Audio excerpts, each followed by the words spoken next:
was a big night coming into tonight. Top two both playing at the same time. Both with games that you would have expected them to win, but I said at the start, I think they will both win, but none of them are gimmies. And, you know, Forest have got so much to play for themselves. They're fighting for their lives, especially with West Ham doing so well and teams around them picking up points. They had to try to get something today. And as I said, Forest have got a good squad. You know, that squad can't be taken lightly. So it was a big night, could be a pivotal night in the title race, but there are still plenty of games to go. Manchester City simply can't slip up again, though. They can't go further away. They've got to put the pressure on Arsenal from now on in. What's it like when you come off the pitch and you've done your job, and then someone says to you, "Oh, they've drawn or they've lost"? I mean, how? It's a massive bonus. It really is a massive bonus. You know, you're walking off. All you're interested in is your result, but when you hear your local rivals and the team you're going to be going all the way with you have dropped points, it's a massive, massive boost. It really is for the players. So they'll be absolutely delighted with the result themselves, but they'll also be delighted with what happened at the Etihad. And obviously, as Michael says, there's lots and lots of football still to be played, but you want them, the little bonuses along the way. And now it is in Arsenal's hands. So it's all down. And I'm sure the fans enjoy their journey on the way home, the Arsenal fans. As you can see, they're celebrating the win, but they're also celebrating the 2 points drop for Man City. I think if you had asked Arsenal before the night, if they had just sustained and kept their difference, they would have been happy. On paper, I think that they probably had the harder game. They're playing against someone higher in the league. They're away from home. Manchester City obviously playing at home against a team fourth from bottom. So I think if you'd said to Arsenal, you're both going to draw or you're both going to win, they would have snapped your hand off. To gain 2 points on a night like tonight, double bonus for them. Yeah, and reminder what is left for these two teams. It isn't in City's hands now, and City have just played, actually. Forest, of course, battling for their lives. Their next Premier League game is away at West Ham. Before that, they got the FA Cup at Newcastle and an away trip to Real Madrid as well. Mansfield and Leverkusen for Arsenal before they play Everton.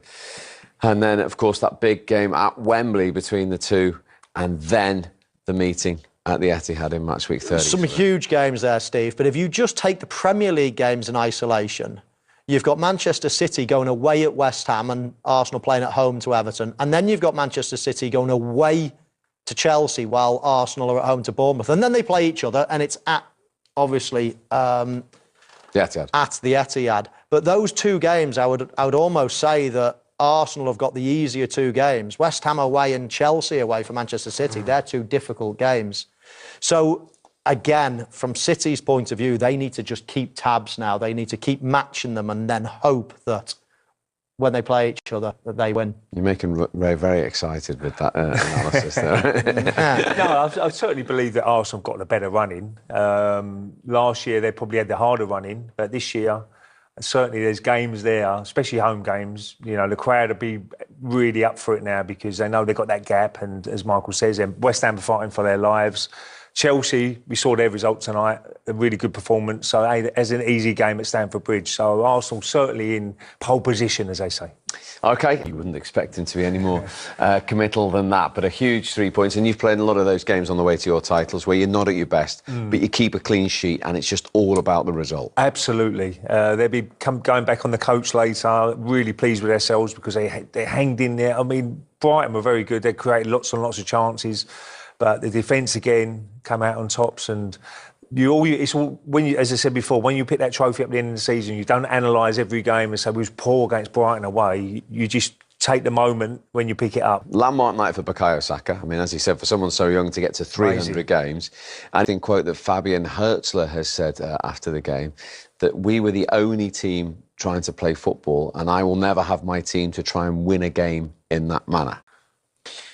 Well, he's capable of saying things like that, isn't he? He's not going for a title, though, he's not. No. He might change his mind if he's going for a title, and any old winner will do.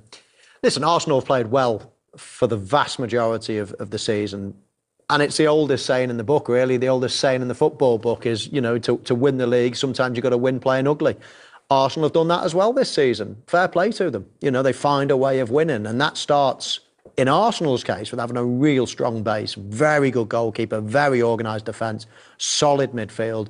They aren't what Liverpool have been, aren't what Manchester City have been over the last decade or so, basically blitzing teams through goals, conceding maybe 2 or 3 themselves, but scoring 4 or 5 themselves.